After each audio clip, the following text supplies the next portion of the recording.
एक सेठ की स्टेशन मास्टर से 60 गांठ हो गई। सेठ को आधी कीमत पर बासमती चावल मिलने लगा। सेठ ने सोचा कि इतना पाप हो रहा है तो कुछ धर्म कर्म भी करना चाहिए।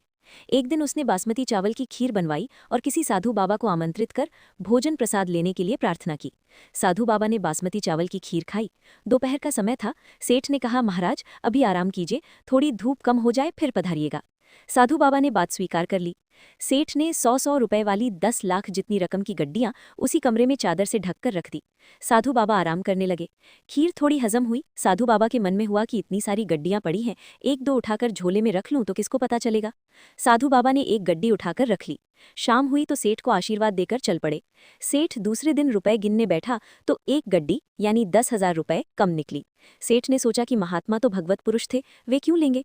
नौकरों की धुलाई पिटाई चालू हो गई। ऐसा करते करते दोपहर हो गई। इतने में साधु बाबा आ पहुंचे तथा अपने झोले में से गड्डी निकालकर सेठ को देते हुए बोले, नौकरों को मत पीटना, गड्डी मैं ले गया था। सेठ ने कहा, महाराज आप क्यों लेंगे। जब यहाँ नौकरों से पूछताछ शुरू हुई तब कोई भय के मारे आपको दे गया होगा और आप नौकर को बचाने के उद्देश्य से ही वापस करने आए हैं, क्योंकि साधु तो दयालु होते हैं। साधु, ये दयालुता नहीं है, मैं सचमुच में तुम्हारी गड्डी चुरा कर ले गया था। साधु ने कहा, सेठ तुम सच बताओ कि तुमने कल खीर किसकी और किस लिए बनाई थी। सेठ ने सारी बात बता दी कि स्टेशन मास्टर से चोरी के चावल खरीदता हूँ, उसी चावल की खीर की।